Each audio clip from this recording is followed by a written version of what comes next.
既然你今日说起太子之事，寡人就跟你说说太子。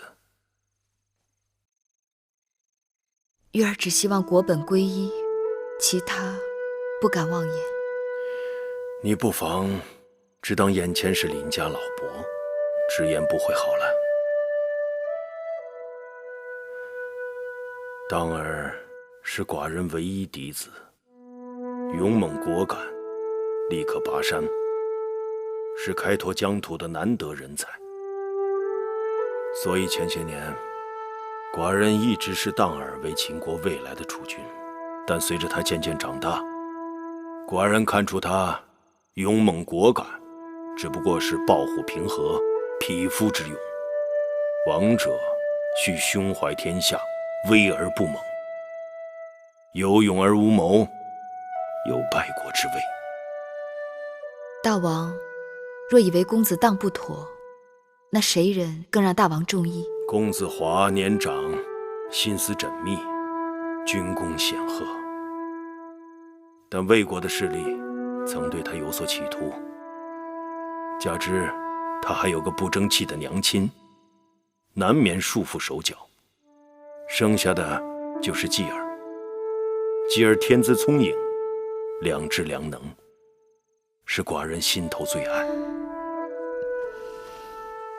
大王可愿听月儿一言？说吧。在月儿看来，公子当和公子华虽都璞玉有瑕，但继儿却是最不宜继立之人。为什么？继儿年幼，天性未定，聪明伶俐是好，但若一日变得过于算计，也会因计谋过度而失德。当年大王看好公子当果敢，可旧日果敢不也变成了今日鲁莽？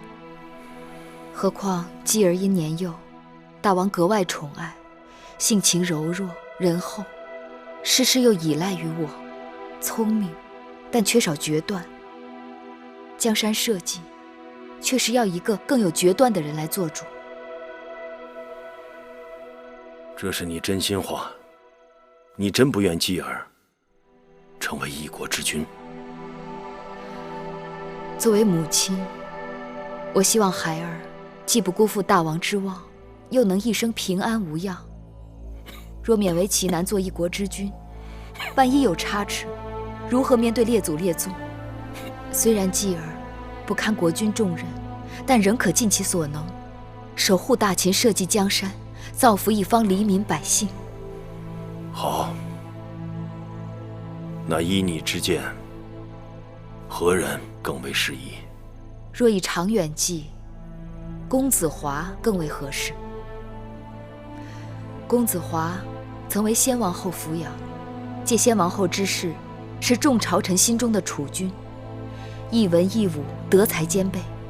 更因公子华业已成年，心性已定，虽然魏国势力曾想左右他，但若能精心挑选贤臣辅佐，定能成其大业。可是，在寡人眼中，继儿还是最好。只怕大王是爱屋及乌吧？后宫女子，若换个人处在你的位置，定会为了这太子之位，拼得头破血流。月儿没有大王想的那样清高，只因把太子之位看得太重，所以才战战兢兢。如此，寡人需要再思量一番。此事的确要由大王悉心斟酌，但朝堂喧嚣已久，立太子之事，不宜过分拖延。夫人，公子当又来求见。让他进来。是。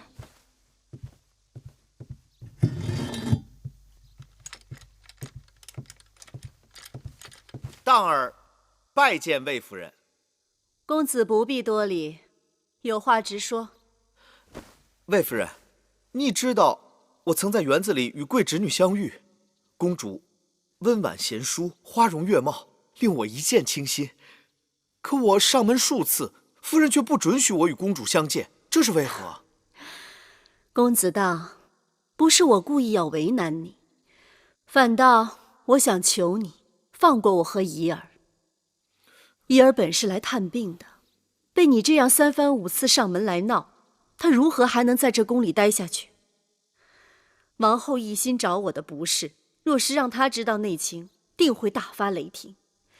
我受委屈倒也罢了，怡儿乃是未嫁之女，若是无端让她受此连累，岂不是我的罪过？怡儿，怡儿，真是个好听的名字。好了，这都是我的不是，我不该容她进宫探病，更不该让她在我的披香殿的园子里抛头露面。公子当，你是王后的嫡子，王后对你的婚事早有打算，请你速速回去，也算是成全了怡儿。夫人，我是真心喜欢怡儿，岂敢有一丝一毫伤害她的心？女人的名节不是小事儿，任何人真心喜欢怡儿，都应该先禀告父母，向我王兄提亲，行6礼，怎可像你这样思乡受受？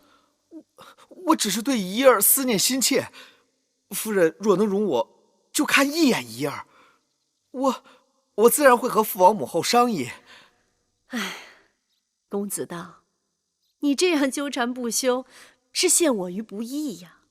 王后早已心存芥蒂，我若是如了你的愿，定会被看成攻于心计，谋算公子的奸人，只怕连怡儿也会被安上放荡无形、勾引他人的罪名。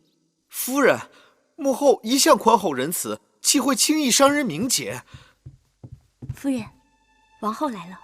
王后来了，她怎么来了？是福不是祸，是祸躲不过。彩萍，先带公子到一旁等候。是，公子请。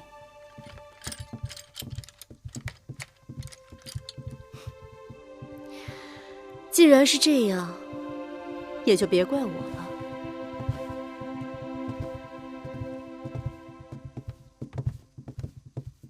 拜见王后。魏夫人，是你做的好事。臣妾不知做错了何事。你那个如花似玉的侄女呢？把她叫出来。臣妾愚钝，不知道王后说的是谁。你怎会不知？你弄了个美人进宫，先是勾引大王，然后让荡儿梦寐以求，怎么，敢做却不敢当了？哦，王后说的是怡儿啊。怡儿是受我王兄之托进宫探病的，日日诗书礼乐，足不出户。王后身为一国之母，一举一动都为国之义范，岂可随意玷污我王兄之女的清白？你的侄女若无所图，怎么会赖在宫中这么久都不肯离开？日日足不出户，只怕是在算计着怎么张网捕鱼吧。王后如此猜忌，臣妾无言以辩。我已戳穿了你，既然计穷力竭，何不识相一点，让你的侄女赶紧离宫，免得两下伤了颜面。这么说，我的怡儿跟公子当的确不般配。般配？大儿怎么会跟你的侄女般配？不要痴心妄想了。母后，大儿，你都说了些什么？